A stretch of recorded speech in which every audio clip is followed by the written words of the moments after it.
welcome to the God is a Geek podcast. My name is Adam Cook, and I'm saying that in a slightly different intonation because sometimes, as a host of a podcast, you get a little bit bored of saying the same things every time, but that's where the end of the similarities end. Yeah, that's right, that's the right word. I can speak English, because this week we have different people. Returning is Chris White.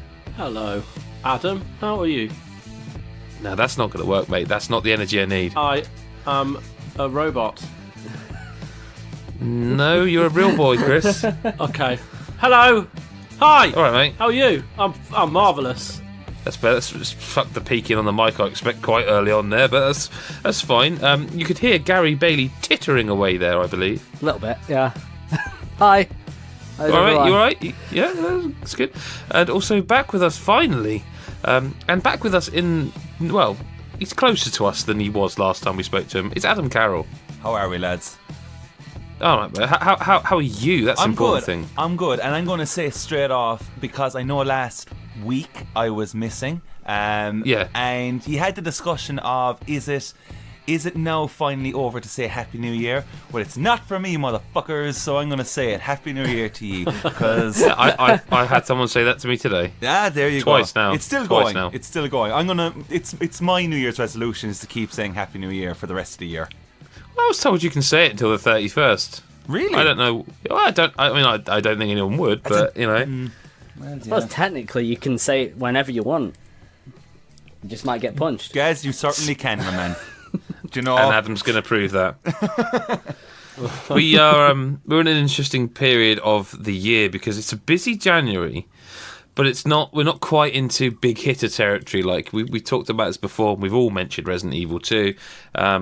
I'm going to ask the question if any of us have played well, I know Chris has played the demo, so we won't talk about that. But have any Gary and Adam, have you played the demo? Yes. I refuse. I refuse. So I haven't, and that means I'm not the only one. Did you? Were you trying not to, Adam, or did you just? Look, let's just quick. I want to quick to say one thing without saying anything about the demo. I just want to put out there that I was definitely on the fence about it, like you are, and playing it. Yeah, I was. Not the actual game. Not in the actual game. But I was just like, do I want this? Do I just wait? Whatever, right? If I'm brutally honest, right, it just makes you want the game That's much more. Exactly why I don't want to play it. And also, in my defence, I don't want to play it because I think Chris has played through this part of the game. 2 separate preview events, and I've edited the video, so I've already seen all of this at least twice. So yeah.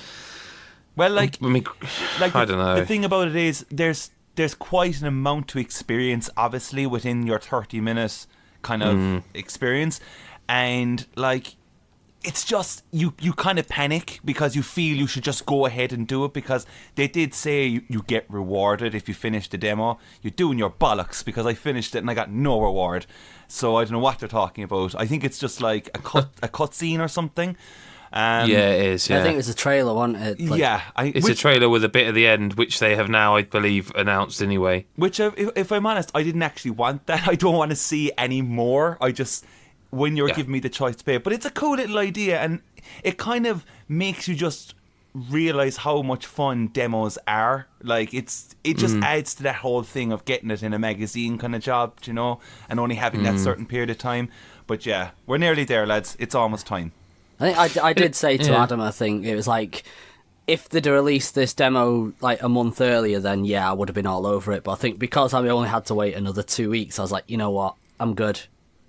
So without going into what the content is, because I kind of don't want to know. Chris, you've played this demo, right? Yeah. So I mean, Gary and you have seen what's in this demo more or less from that video. So that's what I was going to ask you. I was hoping this was like, do you remember what they did with Resident Evil 7? Yeah. Where it was kind of the game, but also sort of not. There was I know what you mean. Is it that, or is it just that part of the game? To be honest, there are bits I hadn't seen. Some of the puzzles were taken. Yeah, but it's quite a big area. Some of the puzzles were taken away. Like when I played it back in was it August or so? Yeah, August and November, somewhere like that. Yeah. The puzzle to get into Leon's desk and find, is it Matilda, his gun?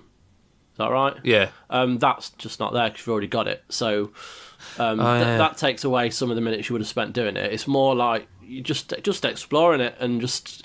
You do fight zombies. You fight the same ones you did in that demo, but the bit that ends, I hadn't seen, which is kind of cool. Like I'm past that.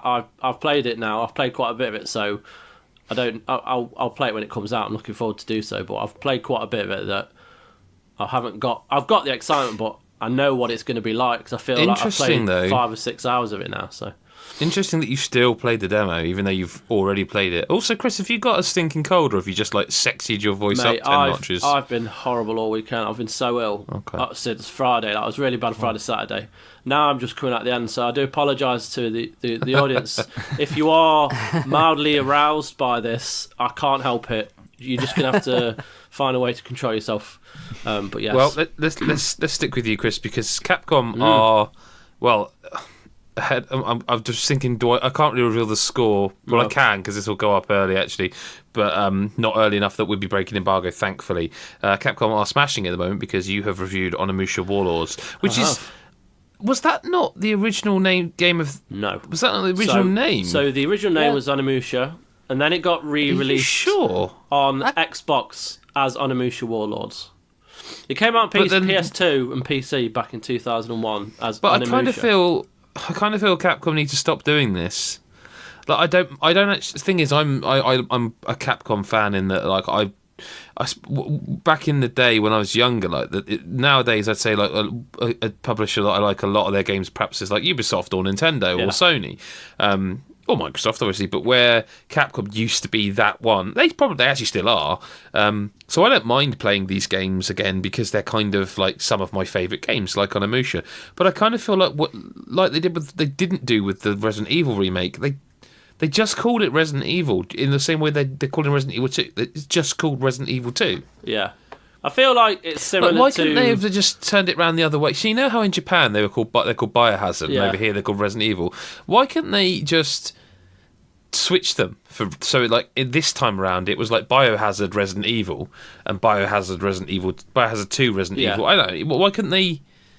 Why is it just me that is irrationally annoyed by this? Like it's like Battlefield, or it's like kind of like Xbox just calling themselves Xbox now. Like, I don't know. I think it's a bit similar to Star Wars, how it was Star Wars, and then they released more and they gave them episode titles. So I don't know whether that's got anything to do. Yeah, but these are remakes and re-releases. This isn't a new. I don't know. Okay, I'm just annoyed by it, Chris. I'm sorry. But the game's pretty good. Like, well, I wasn't really interested in the game, mate. To be honest, I was more interested in the naming conventions of video games. But. Cool. Next game. No, but is it? So is it? I'm gonna. This is me. Christ, talk about behind the curtains. The curtains are wide open. I've put my head through because I know the answer, but I'm going to ask for the audience. But like, this game was of its ilk. It was in that Resident Evil era, and it was tank controls. It was. Is it still? No longer is it tank controls. If you can, because obviously there's still a D-pad, and if you play around with the D-pad, it's tank controls. However, thanks to that lovely little invention in the middle, you can move around freely. And the PlayStation button, Chris? Yeah, X, the X button. No, you. I am trying to wind him up as he's ill as much as I can. Yeah, you fucker. It's not working. So. The good thing is, like, when you're using that analog stick, the combat is a lot easier to kind of use because I tried to think back to how it used to control, but it's so hard because it was so long ago, and like when you've tried tank control since then, like now it's awful. So trying to do that and fight, especially when you've got a lot of these demons or even the boss battles are tricky, so it takes that away. However, because it's still like static scenes that you move between. If you move in and you move into the next scene, and it's like kind of aim in a different way. If you take your finger off the stick, you get that little yes weird motion where it kind of it runs the wrong way for a moment. Yes, and it happens until the end. So it's not the end of the world because you kind of get used to it and you don't let go of that stick unless you Devil May Cry to. games used to do that. Yeah, too. Dino Crisis, Resi, they all kind of do it, but in terms of like that little addition makes this a hell of a lot better, and it's like it still looks like a PS2 game, but the kind of visuals have been improved, it still looks like an old game. But to be fair, they've done quite a lot. Like they've basically re-recorded a lot of the voice acting. There's new music's been written for the soundtrack. There's a fair amount done to it, but like there's been no new bits added. It's just the same game. So like I've forgotten how kind of short this game is. So when I finished the game, I looked at obviously when you save it tells you the time. It was 3 hours 28 minutes. Now what? I don't remember it being that short. Bear in mind, I would say it would be more about 5 or 6 hours in total, because like there were times where I do it all the time, where you forget to save and then you do a load and then you die and then it loads back up at your last save and you're fucking miles away. Yeah, so there were times when I had to do that. Never done that, for the record. Oh, I'm useless. I am a habitual, or like saves.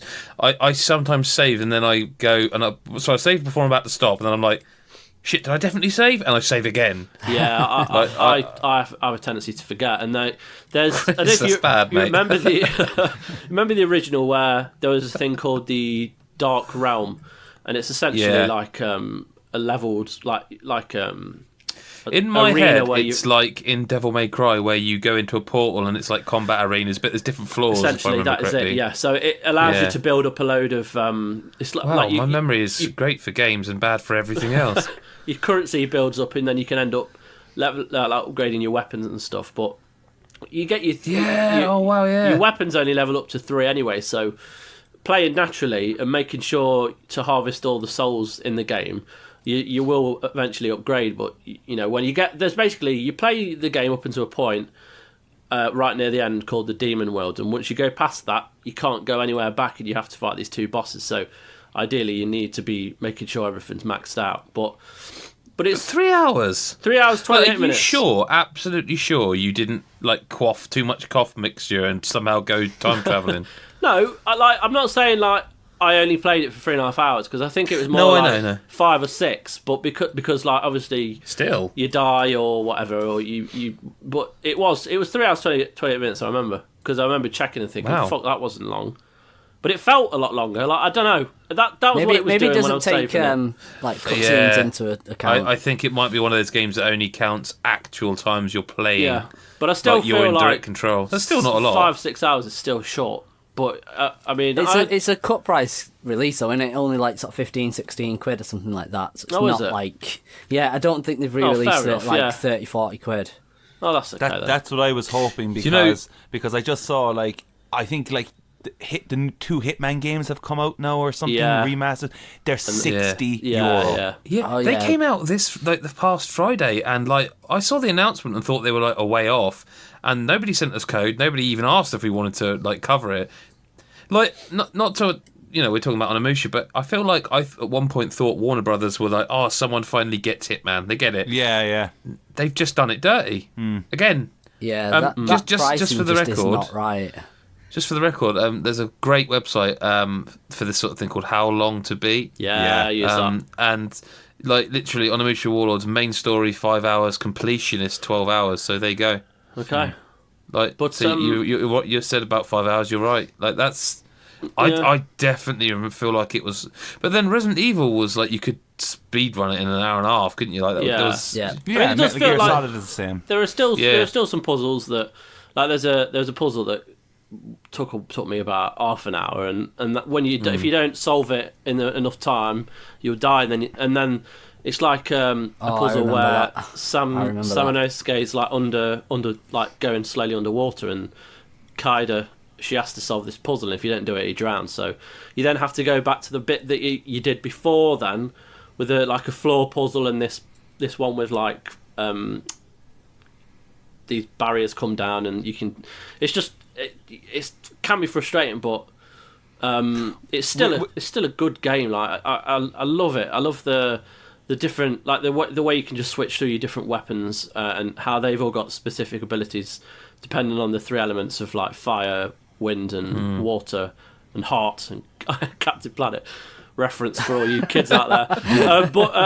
I did enjoy it a lot. And sorry, mate. I just want to say quickly there, Chris, for you, because you were saying just about like the difficulty, or not the difficulty, the puzzle taking you a half hour and stuff like that, and dying whatnot. Yes. Like the difficulty. I vividly remember playing this game and finding it incredibly hard. Yeah, so... Is it still... No, I think with games like Dark Souls and Neo... hang on. Are we going to compare it to Dark Souls? Well, do you know what? I did I made a comparison in the review. Go and read that on guysofgeek.com.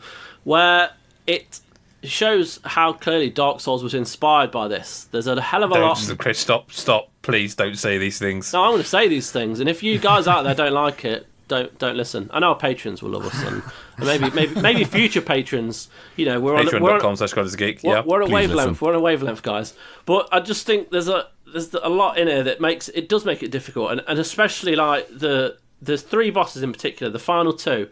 And then there's this. Someone is absolutely going to comment and go, actually, FromSoft were developing this well before Capcom even thought of the samurai genre. Yeah, someone's just had an aneurysm. Yep. But the bosses, like, they're really well developed, and there's like with a no health bar, that becomes a bit of a pain because you've got no idea where you're going, and they don't follow typical like stages like a lot of bosses and not just Souls games, in everything have the 3-stage kind of thing. They don't in this, and especially the last one takes a while to beat, like at least 20 minutes. I think you'll find that FromSoft pioneered the 3-phase boss fight in a third-person action adventure game, Christopher. I know. I'm sorry everyone. I know Souls is the be-all and end-all, the best franchise ever. Hey, and we like those games. We do like those games. We don't like some of the fans that are... Stop. Hang on.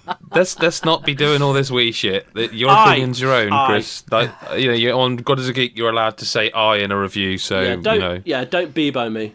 But yeah, there you go. Hey, people say don't at me, don't they? And it kind of, that's another thing that winds me up. So I'm saying don't Bebo me to be cool, and because Bebo's an old social media platform. Anyway. Onimusha, go play it. I like cold Chris. It's well worth your time. Don't give a fuck. I don't, not right now. I've been ill for a long. I've not talked to anyone. And just us. I've missed communications with the outside world. So yeah, see, I think I'd be quite alright. But it's, that's another story. Yeah, Onimusha Warlords was never called that originally, but it is now, and it's out on PS4 today. And Switch, isn't if it? you're a Patreon. And Switch. We will have... Mikhail is doing it for Switch Report as well, so I'm looking forward to that, because I think if I pick this up, I wouldn't mind replaying it on the Switch. You say that, Gaz, but you don't want to play a combat game like this on Switch, and I know you don't, because you reviewed Dark Souls on Switch. Oh, but it's not quite the same, is it? It's... fine. It depends on how it runs, like Dark Souls run like it should balls run on fine. Switch. It should run just fine. I forgot. We'll segue into it. Like, let's talk about Mario. I've been playing New Super Mario Bros. U Deluxe, which is, let's just say it, a terrible name for this game. Yeah. And I was looking through how many Mario games there are now on the Switch. There's a lot. And I was looking through my Switch library and I realised I had Dark Souls. And it made me go, oh yeah, Dark Souls came out on this, didn't it? And it's like, that's just... Anyway, apart from the terrible name of this game, right,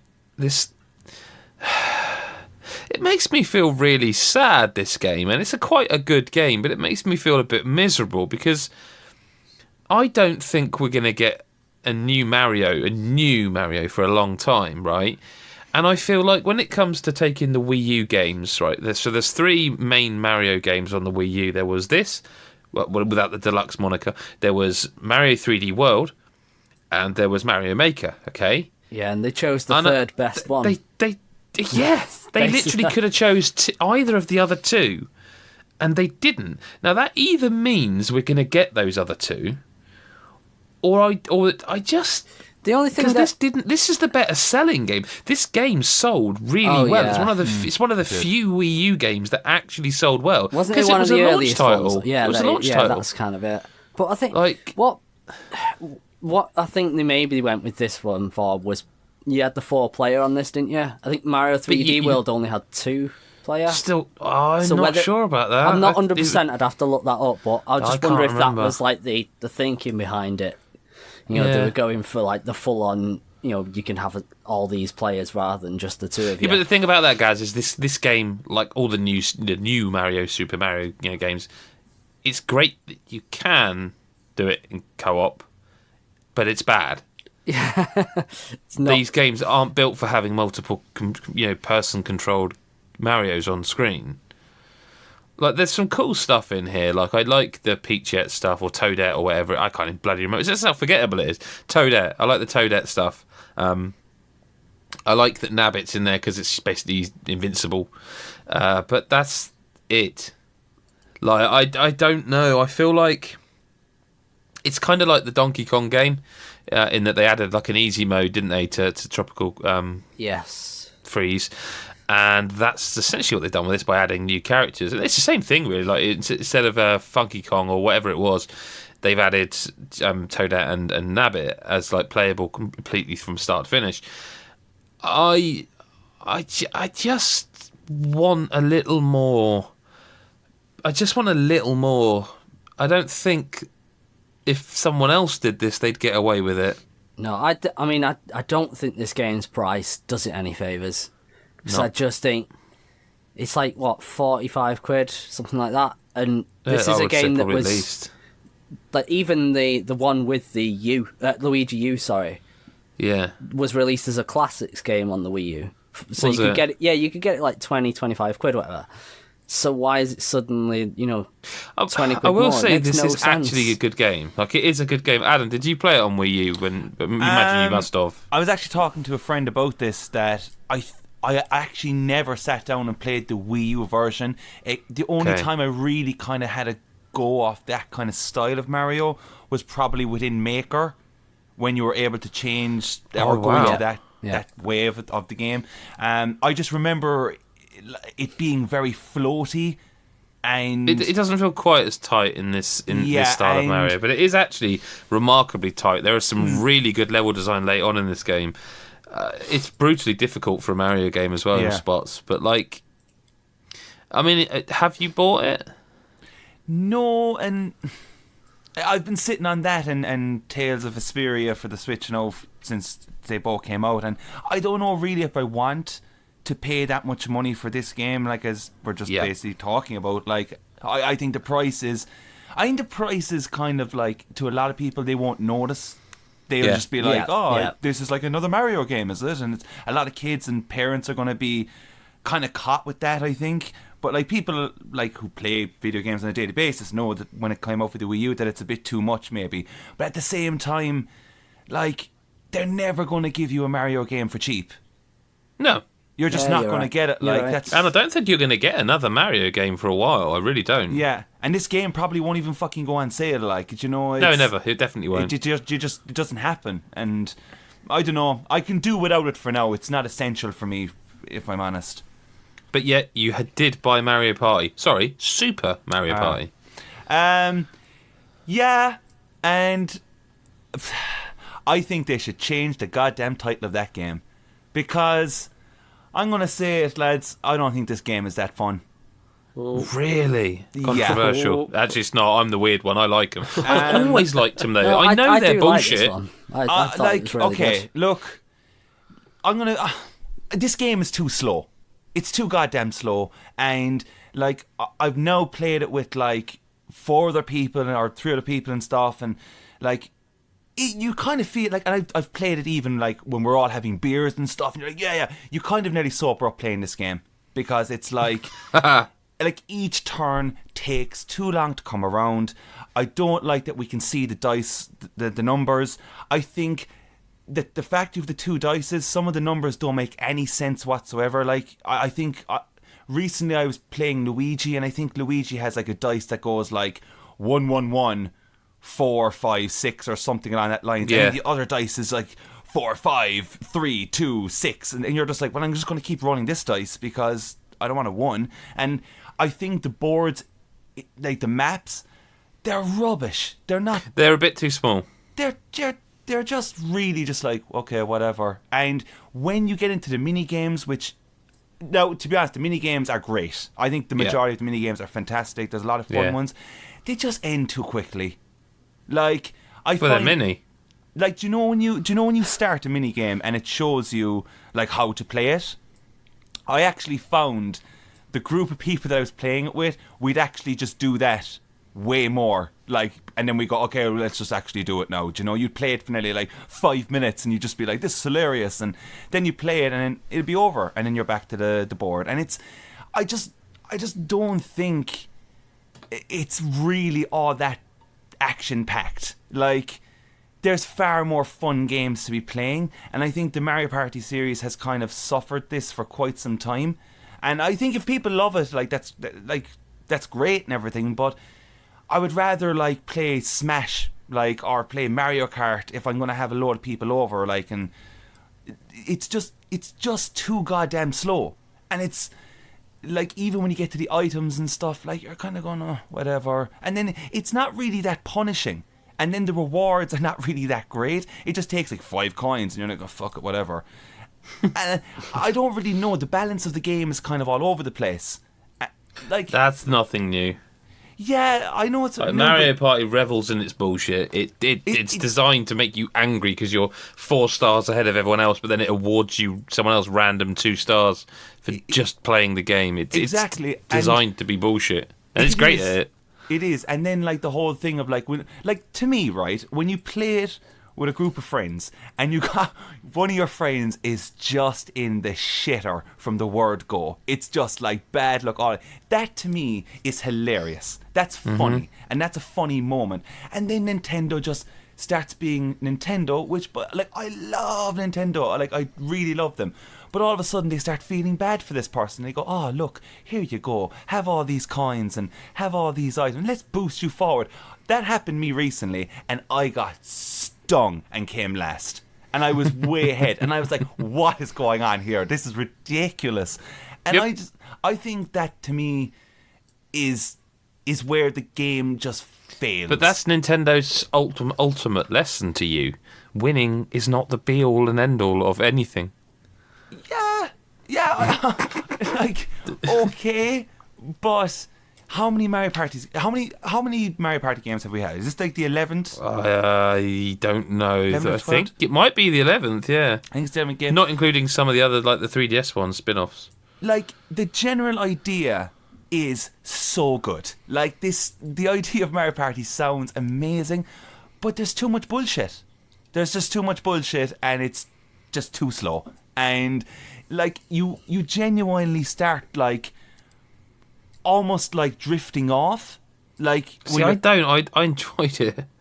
But see, I can see the enjoyment when you're playing it with, like, say, your kids or something. Yeah. That I can get, because your kids are finding the enjoyment, like the visuals, everything, all this kind of stuff, and that's fantastic. But when when there's like 4 30-year-old lads, and you're all sitting there and you're all like having cans and stuff, and then you're like, maybe not. Okay, it's your turn, and you're just sitting there, and you get it's just not that exciting as opposed to, like, what would you rename it then?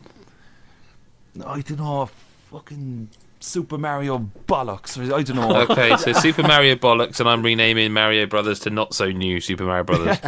Like, don't, like, I've heard people, I have heard people say that this is their favourite Mario Party game. And that's great. It's not my favourite. It's my favourite in a long time. Like, I haven't loved them for a while, and I still don't. I don't think I've ever loved them, but I do enjoy this. I feel like it's just enjoyable, like you say, with the right audience. Yeah, even like, there's all these small things, like when you're starting off in the bar and you're like, oh, come on, like, and you're all doing that hand clap, the 4 of you together or whatever. And that's like, great. I love that. It's great, but is it great after the 10th time? Yes. It's not. Although I am really now trying just to not focus on the idea of Nintendo, like, doing a direct and saying, and now Super Mario Bollocks, because like, I just think, like, it's really strange that they haven't really nailed it. Like, it's on paper a fantastic idea, but why can't it just be like, mini games are always just coming at you at an alarming rate, and it's just fast. But you can do that. There's modes for that. There is modes, but the general, like, you know, like, if you play an hour session, 10 turns or whatever. You try the tile mode, the what's it called? It gives you a board that reminds me a bit of Catchphrase, where there's like a board that you have to take control of. Like, deep down, what do you think? There's a ton of content within this game. There is actually in this one. Yeah, I think there's lots. Did you play like the rafting game.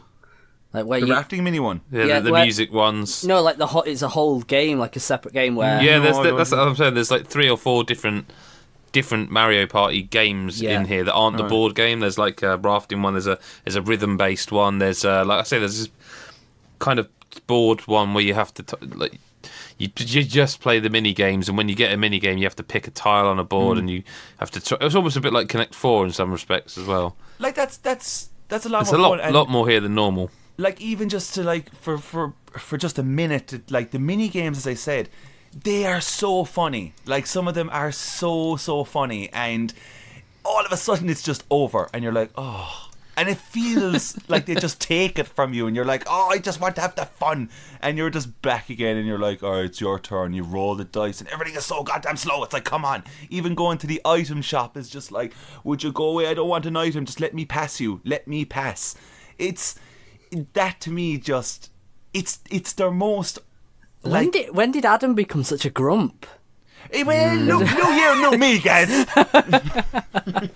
But no, like it's just one of those things that, like, when you had it for Christmas and the holidays and you're around with friends, I felt like we all had Smash, which, by the way, let me just quickly say, we did Smash for quite a few rounds of, like, 4-player. Jesus Christ, it's so hard to see what's going on. Like, oh yeah. I honestly, there was a moment where my character, I couldn't find my character, and I kept controlling him off the map.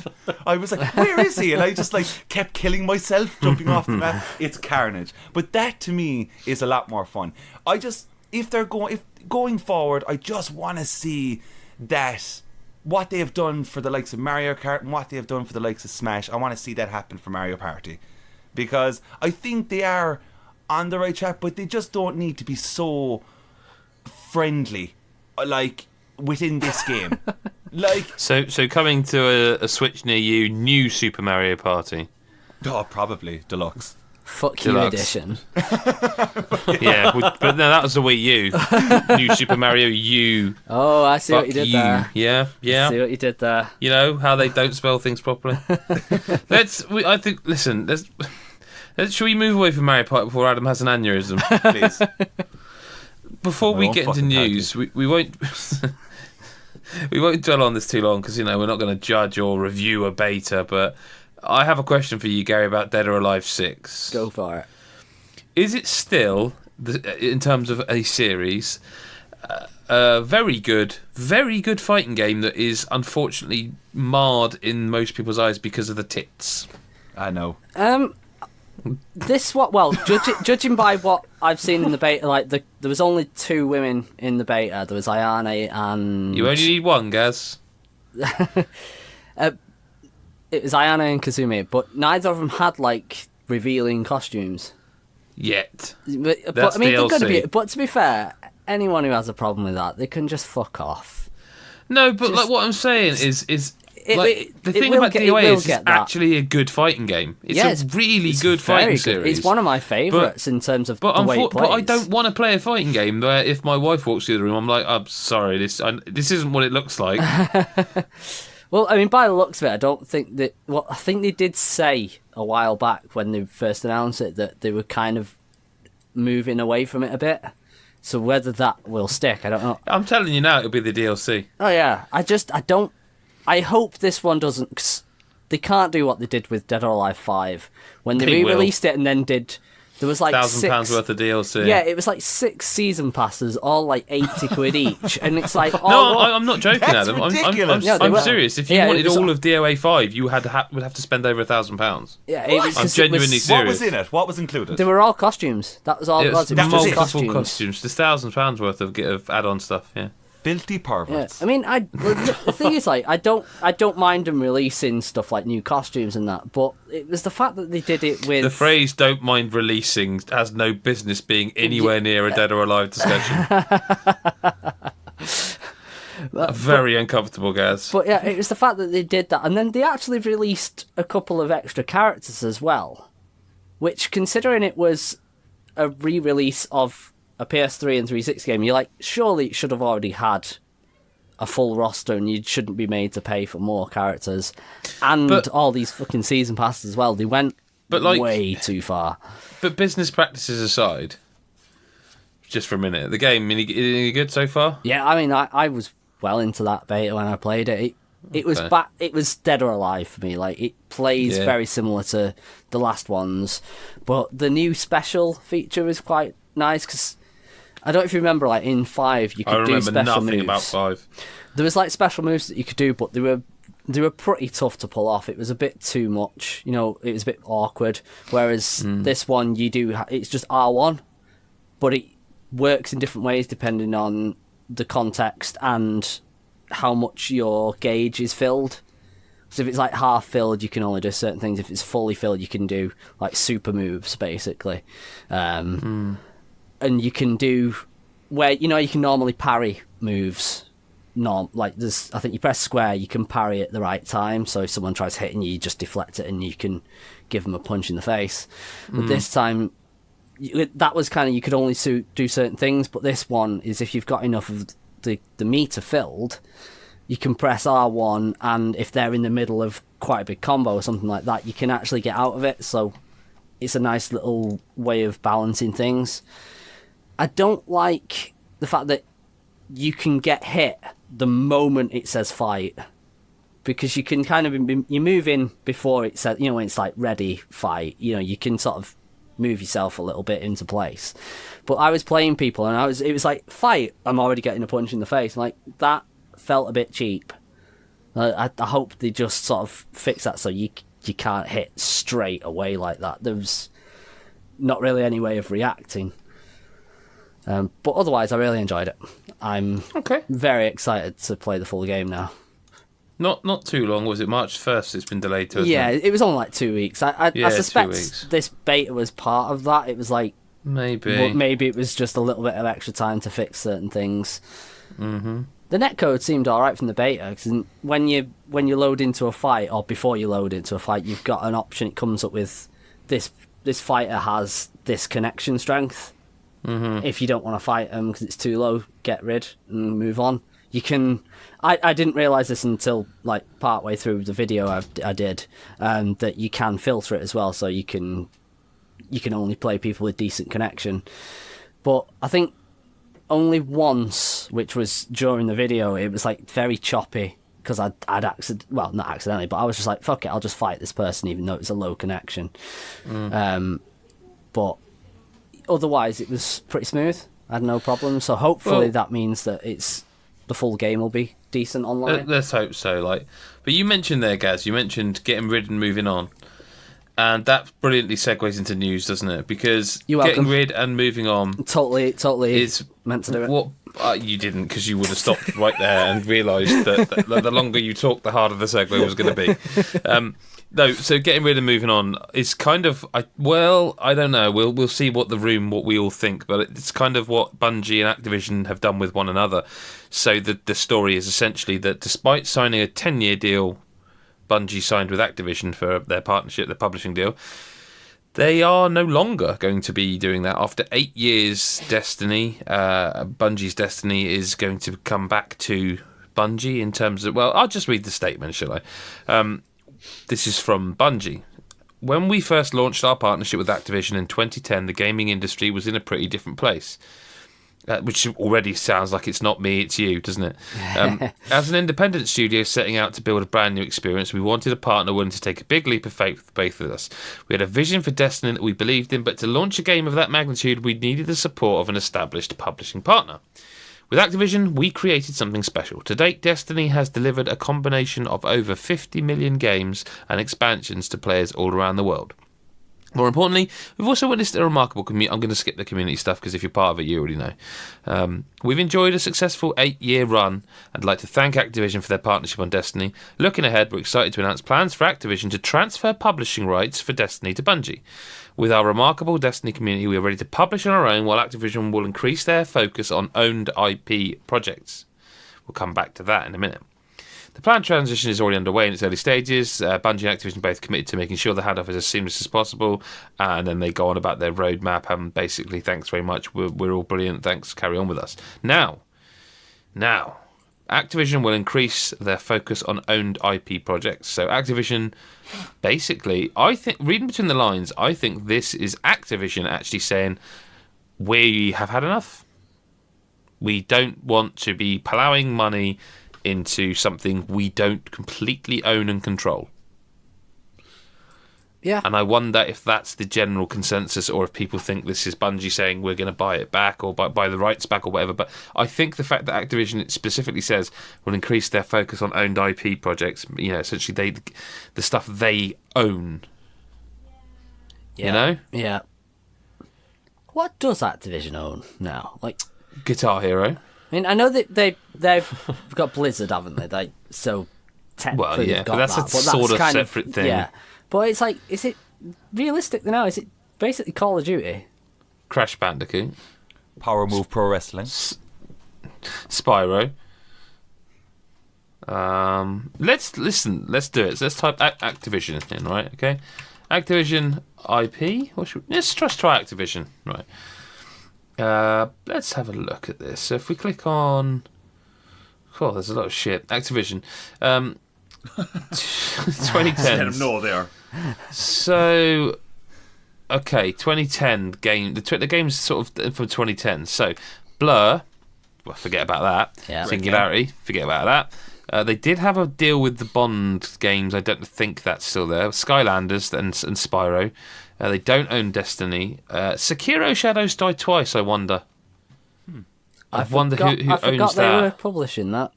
But I wonder who owns that. I wouldn't expect it to be Activision, to be perfectly honest. So it might actually be easier to look at the studios they currently own. So they own Beanox, right? They own Demonware in both apparently Dublin and Vancouver. High Moon Studios, who I think may be the people who did the Deadpool game. Yep, Deadpool. And they did some work on Destiny. They did some Transformers-y stuff, but again, Transformers they don't own. Obviously, they own Infinity Ward, they own Raven, Sledgehammer, and Treyarch. Snoopy's Grand Adventure.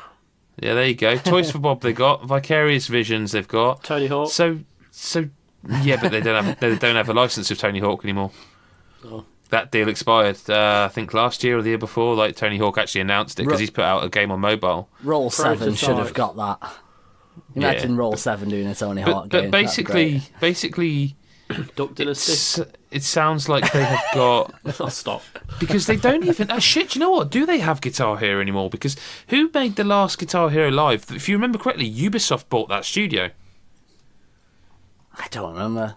Who made Guitar Hero Live? I bloody well interviewed one of the people from that game, and I'm buggered if I can remember who... Freestyle Games. So, although they published it, Ubisoft bought Freestyle and called them Ubisoft Leamington, and I don't think they've done anything actually. Isn't it about time Activision did something new though? Maybe they are. Well, they are with Sekiro. This is what I'm saying. Maybe. Well, I mean that's. Can you really say that? I mean, I feel like an Activision-owned studio. It'd be nice to see them do something new, a completely new IP. But they don't have that many studios, do they? That's what I'm saying. Like, the problem is, Beanox have been doing ports and Spyro games. Yeah. If you think you've got 3 separate studios all working on Call of Duty, but they need that because this is as a blockbuster game that comes around every year. They need 3 studios to do that. I mean, I get it, but it's the fact that each one is working on a different year's one. So it's like, why not just fucking take a break? That's like asking FIFA to take a break. I know it's never going to happen, but I just like Call of Duty needs a break. It's like I know Black Ops 4 was really good, but I do think it needs a year off. Why though? Why does it need? Why does it need a year off from a business perspective, and why does it need a year off? From a business perspective, it doesn't, because it still sells because people buy it anyway. Right, but that's the thing though. It doesn't need a year off from any perspective. It's still the same game that it's always been, and I think that's my issue. Is like, I feel like it needs to change. It took you 2 podcasts to get back in the caravan, and you weren't even on the first one. Oh, I missed the caravan. Like, did you? I thought Chris had topped out having a go at FromSoft fans, but like saying the Call of Duty's the same every year is like it is. It's the same fucking game. They just change the small little things, and it's just like I just think like it needs a big. Gaz. I think like it needs sequels a big. But that's the thing. They're not really sequels anymore. You think about it, it's like I don't think you could call Black Ops 4 a sequel, even though it's got the 4, because I can, because it's literally a sequel to Black Ops 3. So that's how the numbers work like that, Gary. It's not really got a story. But it's got a bad story. It's not really related to anything, and it's that's just one like thing I want that back. By the way, like you'll get that next year. This year. I want a campaign back. Like, do you really? I didn't miss it. Man, I really do, because I love the campaigns. I so really did. But I didn't miss it this year. I did, because I think if that game came out with the campaign, I would have been like, this is probably the best Call of Duty in my opinion. But just because I still love that kind of single player aspect. But you know, I don't know. It's weird. I don't know where they're going. I don't know what the hell. But let's get back to the matter at hand here, like Destiny. That's what the actual story is. Destiny. Yeah. It's Activision are dominating our chat, but Destiny is, like, I can't be certain, but I would guess that when they first announced Destiny with Activision, I bet, if not myself, someone on this podcast said, so they got out from under Microsoft when they felt like they were an oppressed studio and they jumped in with Activision. I'm sure I said something like that. Sounds like you. Yeah, that was miserable, yeah. But, like, I don't know. Like, I feel like Destiny's struggling, and I think Anthem... Mix did a great video on Anthem, and... genuinely, Anthem has the possibility and the financial backing and the pedigree of the developer in the same way that Destiny did through Bungie and Activision. That Anthem could really come along, and like I don't know if you guys have seen it, and I haven't put it in the news, but IGN, the IGN First thing. Yeah. So they've got like some 8 minutes of just like raw ass gameplay of that game. And I hadn't really seen much of it because I kind of I know I'll be playing it, and I find the problem with some of these games as a service, like the Destinies, is that I don't want to play the beta because I don't want to play that opening 4 times, Yeah. And I watched this video, and wow, that's got potential. It's always the possibility that it's like the developer of the game playing it and they've made it look seamless, but the actual combat looks fucking fast. Like, real fast, and they're flying around, and it looks... That video did more to sell me on that game than anything that they've marketed it. And, like, where is Destiny, though? Where is Destiny at? I don't even think Bungie knows. Yeah, like, I don't know where Destiny's at, if I'm honest. Like, I never really see anybody but Mick talking about it. Yeah. And, like, that's not, like Mick loves Destiny, and, like, that's cool enough, but I don't know where it sits. I never hear anyone else. Well, think of it this way, right? You know when they did that PlayStation thing where it's like, here's the the games you've played the most and all that, where you could see how. It's like, for me, I know this is much less than most people, but I put 150 odd hours into the first Destiny, which is a lot for me. I don't tend to play games that much, or at least not that type of game, I should say. But Destiny 2, I think I've put about 5 hours into it, and I deleted it because I just didn't care. I keep trying to go back to Destiny, but it's got too much content now. I know that's a silly thing to moan about. No, it's weird. It's like they fixed the fact that it's like, oh, here's a proper story now. But then something proper story? Well, you know what I mean. There's a thing, I know what you're getting at. It's just, you have the same problem I have with it.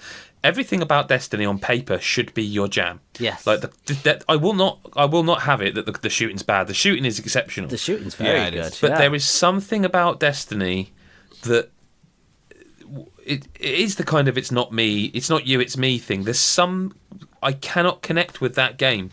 Not the second one. It's not the genre. It's not the gameplay. There's just this overall thing that I cannot connect with it. I cannot connect with that game, and I'm the exact same. It's sad because on paper, like I say, on paper, it's definitely for me, but I cannot connect with it, and I don't know why. Bad internet? No, I've got good internet nowadays. I don't know. Well, it was a bad joke, but I had to make it. Oh, that's fine. I'm sure more details will come out. And speaking of details, I didn't even know this was happening until I saw a tweet from Matt Thorson. But apparently, there's another Celeste chapter coming. Brilliant. Woo. It won't be ready for the anniversary on January 25th. Get the caravan in again. The caravan's always outside. I was never going to leave this one alone. No, but we just ignore you. Never leave that fucking caravan either. I thought the caravan, get the gun. It's fucking hell. It's not going to be like Levels. It's just going to be a sort of continuous chapter. There's no B-sides, but it also is set after the current hardest levels. So presumably it will be fairly hard.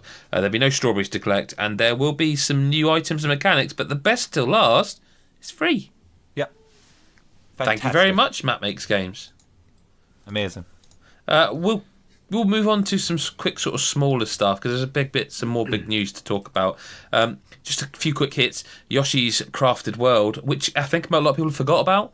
That's coming. When is it? March 29th. It looks lovely, doesn't it? Yeah, I'm hoping it's more of Yoshi's Woolly World style.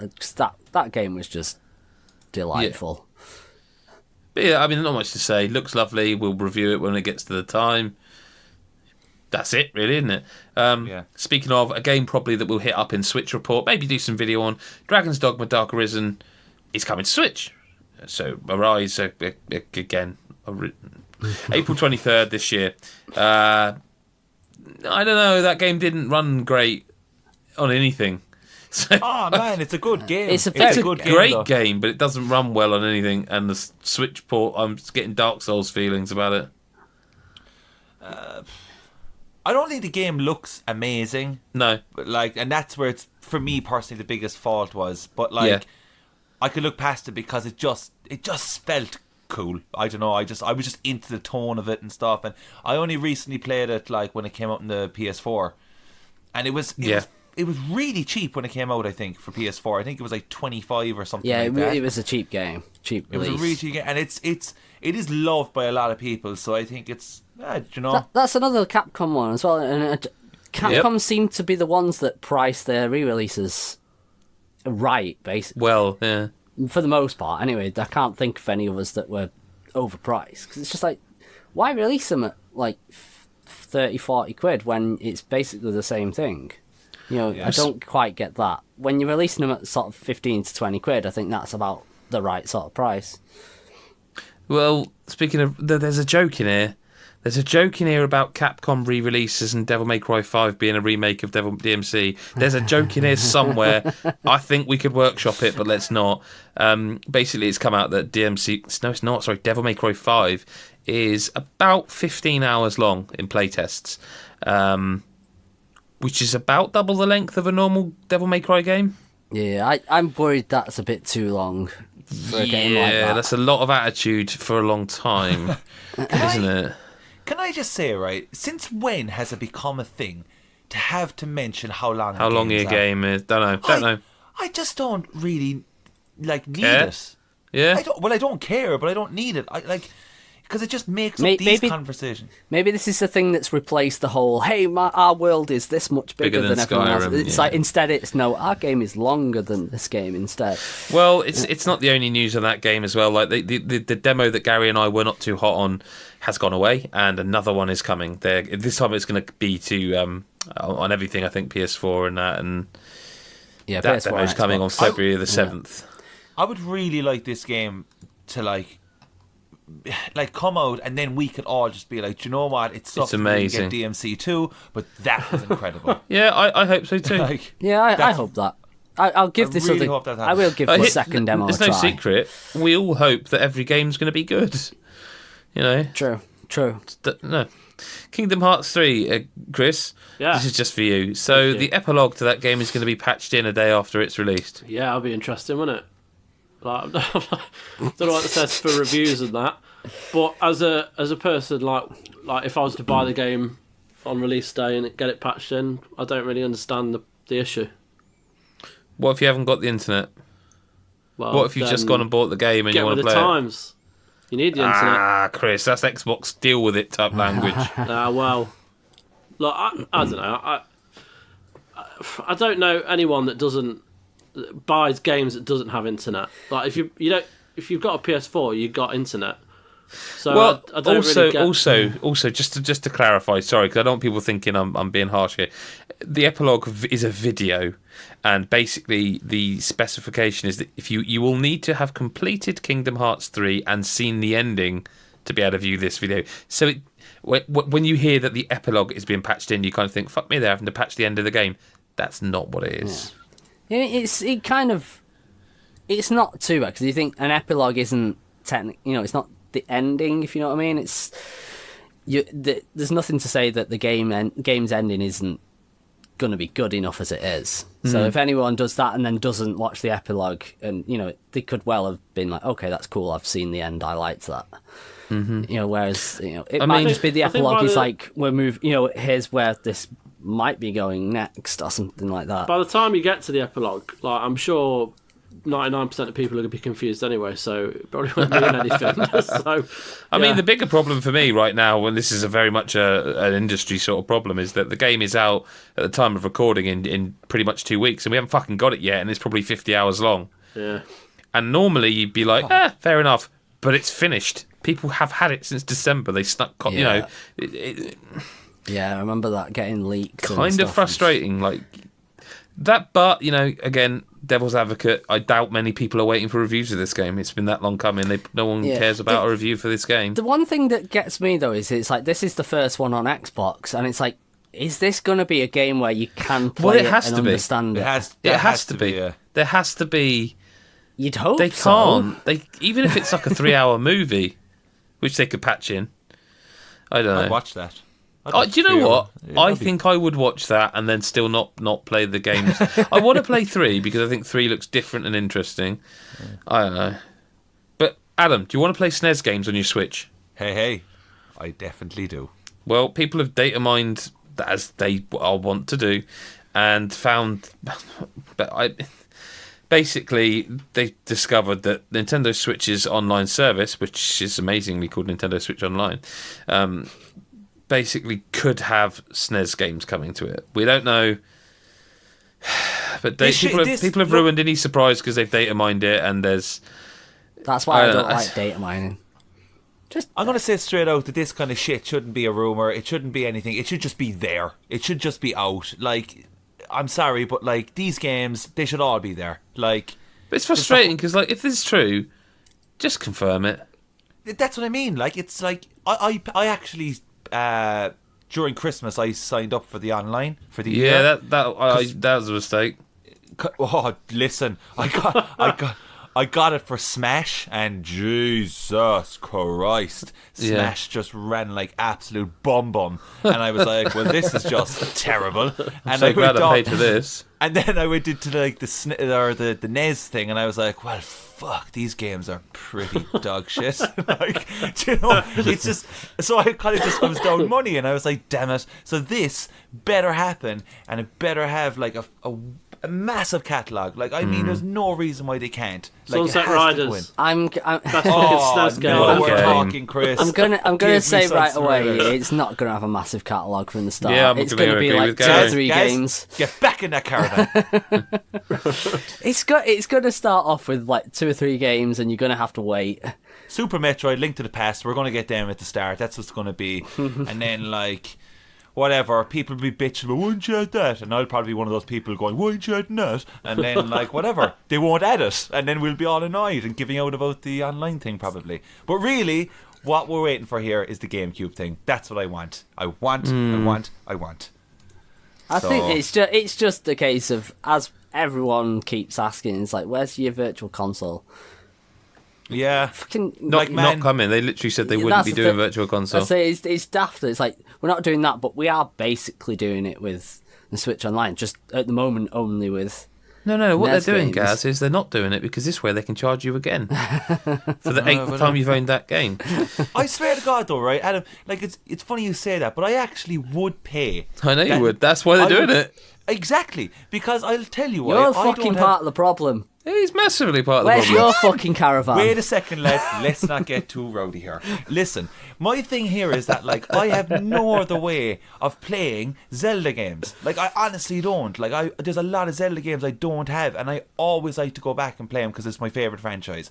So, like, there's Can't be that much of a favourite if you've not fucking played them. Shut your fucking mouth now. Hey, no, let's not get too rowdy. Actually, let's talk about Ubisoft. Or, no, let's talk about Steam. Sex, baby. Wait. Oh. Well, Steam, yeah. So, I think this is the biggest story, personally. Ubisoft are releasing The Division 2 on Epic Games Store. Not Steam. Boom. Mic drop. It's a big deal. It's a very big deal. It's huge. It's interesting. Like, it's what? Gaz? It's interesting. Go on. Just interesting. That's it. That's great commentary, mate. It's not like we're on a podcast or anything, you know. For some reason, I just see Gaz like peeking out the door while saying that at the camera spot. It's interesting, isn't it? We're just like, get back in. Get the brush. Poof. No, I mean, it's just like everything gets released on Steam, doesn't it? But and, it's like, and this now will. This will come to Steam. It's just not going to come to Steam on release date. Yeah, that's the thing. It's just like Epic Games Store is kind of becoming the thing. But I fired it up today and updated it, and I like what I saw. It's pretty minimal at the moment because they haven't got that much on it, but I've literally loaded it up while we're talking now, and so what they're doing is a kind of PlayStation Plus thing where they're giving away games. So like What Remains of Edith Finch is free right now, which is a fantastic game, and they're giving it away. Amazing. The Jackbox Party Pack is being given away from January the 24th, God, which is another fantastic game. They haven't got the games Steam have got, but they've got The Division, obviously, that's coming. Ashen, Donut County, Gorogoa, Hades, of course, the early access game is exclusive. They've got Hello Neighbour, they've got Darksiders 3, Genesis Alpha 1 is at pre-order, they've got Super Meat Boy, of course, Fortnite, of course, My Time at Porsche, the embargo lifts, well, it will have lifted by the time you hear this. The Walking Dead, of course, the final season is sort of, it's kind of exclusive to Epic Games Store as well. If you've already bought it on Steam, you will get the episodes, but you can't buy it now if you haven't. If you see what I mean. Yeah. You know, they've got Subnautica, they've got Satisfactory, they've got Rebel Galaxy, Outer Wilds. I'm just going down the page. Journey coming soon. Maneater, Super Meat Boy Forever, World War Z, and of course Shadow Complex and Unreal Tournament. That's what it says. Journey coming soon. I didn't even know that was ever on PC. But perhaps it's. Well, I mean, I'm not breaking the embargo. I'm looking at the store here. Yeah, that's a new one on me. Yeah, there's no information on it. That's interesting, then. Yeah, that's kind of a thing. That's like it's just on the store right here, coming Journey, soon. as far as I know, was always like the PlayStation exclusive. Yeah. So it does. It's got a description of it, and it says originally released on PlayStation, created by that game company, published by Annapurna. You know, you can click follow Journey, but that's a Twitter banner. And there's screenshots. You know, it's got a friends thing. I've got 29 friend requests on the Epic Games Store. Looks like they're all people I've played Fortnite with. It's fairly bare bones at the moment, but I can click so library and I can see my games. So. Yeah, I think it's great. I'll be honest with you. I think it's really good competition because I think Steam have had the market lead for such a long time, and they haven't like. Do you? Anyone who plays games, because you play a lot of games on Steam, like, do you use any of the features in Steam apart from the button that says play? Not really. No, like, I don't use the friends What else stuff. do you want to use? Well, but that's not what I'm saying. Like, other systems have got like trophy systems and like Steam achievements. Like, not interested in the least. It's like even like your cards and stuff like that. It's like, oh, cool, I've got cards, but I don't do anything with them. I made £3 off one once. Off that, I think, don't yeah, they? I made £3 once. That's it. Yeah, that's it. Most of the time I'll get a card. It's like, I'll just stick it straight on the store, and I don't care. You know, I think what this Epic stuff has done for me personally is that I feel excited about PC gaming again. Not that I ever didn't play PC games. You know, I play whatever, but I'm not fast what format it's on, and never have been. But it's got me thinking about getting a graphics card upgrade, which I'm desperately in need of anyway. But it's got me thinking about things are going to heat up. This is going to be exciting again. Like it's not just it's coming to Steam and then there'll be Uplay and Origin and like it's just got me a little bit, you know. Yeah. Nobody talks about Origin anymore, do they? It's there. It's just, same as Uplay is. It's weird. And but, I mean, I think this is it's a good move. I don't necessarily agree with exclusive stuff on the PC stores. But it's not exclusive because you can buy it on Uplay still. Yeah, but it's just like in general. But I do think a new game store. Another, I mean, there's others out there. You know, you've got GOG and stuff like that out there. But what Epic seem to be doing is, I mean, they're basically, they've gone, look, we've made a fuck ton of money. Now let's do something with it. Well, what they've also done is said, hey, 2 million people or whatever. I mean, hang on a sec. I'm gonna have to Google this as well. Fortnite player counts, right? Sorry about the clicking. So Epic announced in a blog post in June that the number of Fortnite players has risen to a staggering 125 million, right? That means there are 125 million people with an Epic account. Yeah. Which means they've all already got an Epic account. They just need to log in on the PC and it's already there. Yeah. So that they've got an inbuilt... You know, it's not going to be... Because a lot of people are going to be on mobile and never going to know. But it's generally an inbuilt audience of 100 million, you know? Yeah, I mean, they could email these people, you know, if they've signed into that GDPR, yeah. Yeah, but it's like if they could, you know, hey, we've got our store on PC now with all these games, you know. So hey, 2 of them are free. Yeah, you've got plenty of scope here. I'd be interested to see how this develops like over this next year. Yeah, we'll keep an eye on it, of course. But let's move into listener correspondence before we close the show out. Not much this week. We're going to make one of the questions from last week a recurring one, just because it was fun. But this week, Thomas has asked, following last week's chat about cheese, and he says he agrees wholeheartedly with Nicola's comments about the Aldi's praise for Aldi. What type of cheese is your favourite, Chris? Gouda. Okay. You sound excited. It does. I'm just agree. I think the hours graining on him. I'll have cheese. I don't buy cheese balls. I'm not an Adam or a Nicola. I just like some cheese grated. I'd say cheddar. right now, Chris, though, you wouldn't want cheese which are cold. No, so probably just make it just turn into carnage with it. I wouldn't be able to enjoy it as much anyway because I can't taste anything as it is. I'm going to go for Gouda, though. It's nice cheese. Yeah. Thank you. Adam? I was gutted I missed this chat because cheese to me is life. Yeah. And that's that.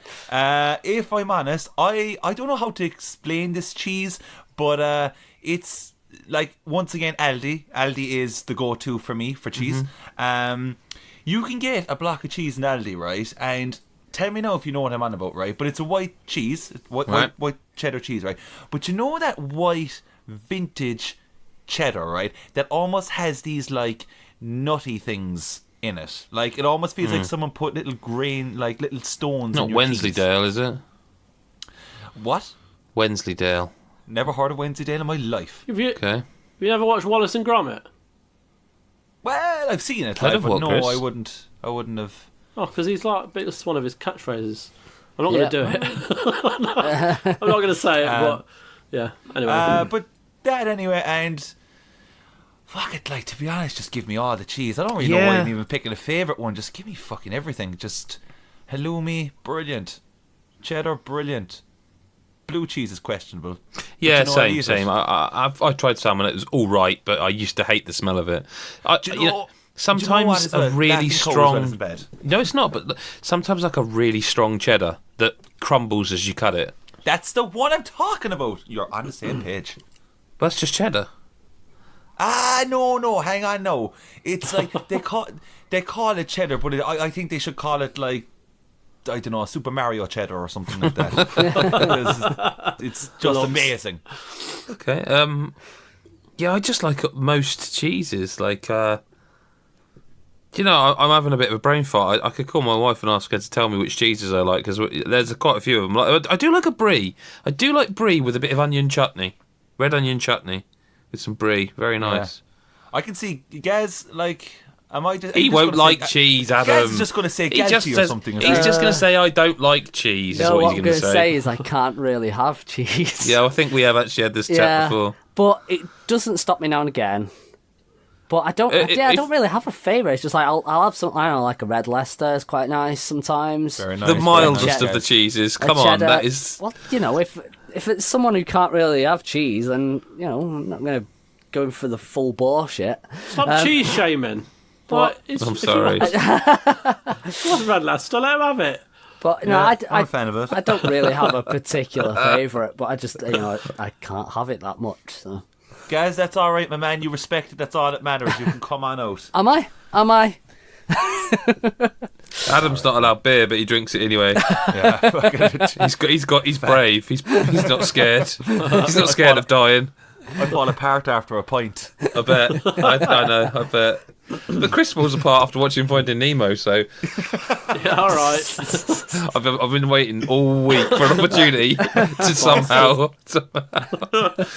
I wish I hadn't shared my soul with you all. No, it's always a mistake. Yeah. But Pooh asked last week, and I'm going to ask it again until it stops being fun. You have to spend the next 24 hours in the world of the last video game you played. Will you survive, and will you have a nice time? Adam, you weren't here last week, so I think we should start with you. The last game you played, what was it? I definitely wouldn't survive, and I definitely wouldn't have a nice time because... Oh, you played Resident Evil 2's demo, didn't you? No, Silent Hill 2. Oh my god. Well, that's the thing. When this question was first asked, obviously I wasn't on last week. The last game I had played was Silent Hill 2. But what is it this week, though? See, now it's a shit one because it's Dead or Alive 6, that beta, and it's like, that's basically just this world. You have a nice time. Just beach volleyball.